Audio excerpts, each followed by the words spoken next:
هذا هو عبد اللطيف الحموشي من مواليد 1966، وهو المدير العام للمديرية العامة لمراقبة التراب الوطني، أو ما يسمى بالمديرية العامة للمخابرات الداخلية، وهو في نفس الوقت مدير الأمن الوطني. يعني هو مدير الأمن الداخلي، المخابرات الداخلية، ومدير الأمن الوطني. يعني مدير مخابرات داخلية ومدير الشرطة، عنده زوج مناصب.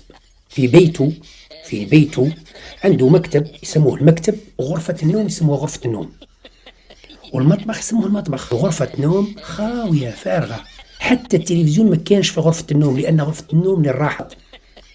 إذا غرفة النوم خاوية، تلقى فيها حمام، دوش، سويت دوش، وغرفة تاع نوم، يدوش ويرقد. وهذا الخبر طبعا أنا وصلني من مصادر مغربية مطلعة جدا